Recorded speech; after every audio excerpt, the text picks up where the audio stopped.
चमगादड़ की कहानी, दो दुनियाओं का पल। बहुत अरसा पहले एक घने जंगल में दो अजीम सल्तनतें आबाद थीं।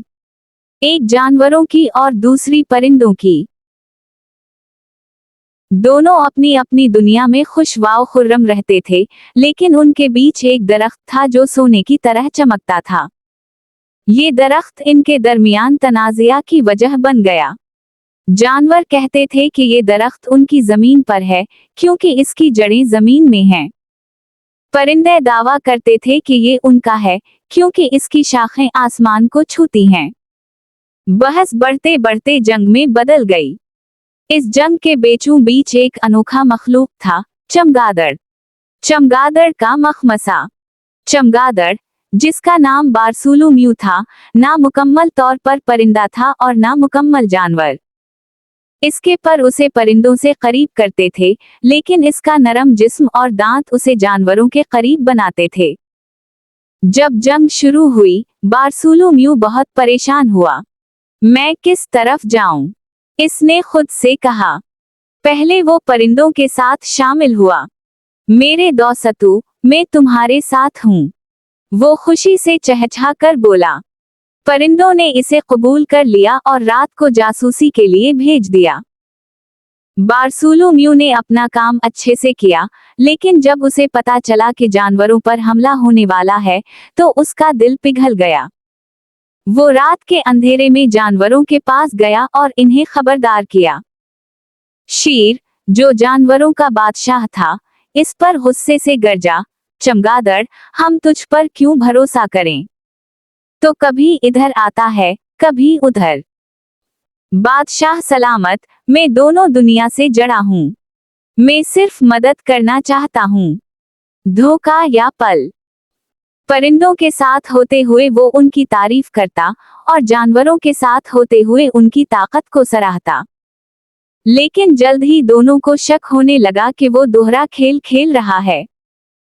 एक रात एक दानिशमंद उल्लू ने उसे खबरदार किया, बारसूलू, ये रास्ता खतरनाक है। अगर तुमने जल्द फैसला ना किया, तो दोनों तुमसे नाराज हो जाएंगे। बारसूलू ने बेबसी से कहा, लेकिन मैं क्या करूं? मैं पर भी हूं और जिस्मानी तौर पर जानवर भी। उल्लू ने मुस्कुरा कर कहा, शायद तुम्हें किसी एक का इंतखाब करने की जरूरत ही नहीं। हो सकता है तुम दोनों को जोड़ने के लिए बने हो। अमन का मंसूबा। इसने जानवरों और परिंदों के बादशाहों से अलग अलग मुलाकात की और कहा, ये जंग सिर्फ नुकसान पहुंचाएगी। सुनहरी दरख्त जंगल की मलकियत है, ना कि किसी एक की। शेर ने गराते हुए कहा, और तुम्हारी तजवीज किया है?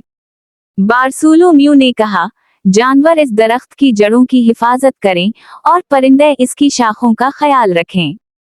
इस तरह दोनों इसके सम्राट से फायदा उठा सकेंगे। उकाब, जो परिंदों का बादशाह था, शक में पड़ गया। और हम तुम पर क्यों यकीन करें? बारसूलू ने कहा, मैंने दोनों से मोहब्बत की है, उसी लिए मैं ये अमन चाहता हूँ। बारसूलू की कोशिशों से आखिरकार दोनों बादशाह मुआहिदे पर राजी हो गए। इन्होंने दरख्त के नीचे एक मुआहिदे पर दस्तखत किए। जानवरों ने जड़ों का ख्याल रखना शुरू किया और परिंदे शाखों की हिफाजत करने लगे। जंगल में अमन लौट आया और सुनहरी दरख्त पहले से ज्यादा खूबसूरत हो गया। अब वो किसी एक का नहीं, बल्कि दोनों दुनिया का हिस्सा बन गया था। सालों बाद बारसूलू ने दरख्त के नीचे बैठकर कहा, मैं ना मुकम्मल जानवर हूँ, ना मुकम्मल परिंदा, लेकिन शायद यही मेरी ताकत है। मैं दोनों को जोड़ने के लिए बना हूँ। इस तरह चमगादड़ की कहानी एक सबक बन गई कि दो दुनियाओं को जोड़ना हमेशा मुमकिन है, अगर दिल साफ हो और नीयत नेक।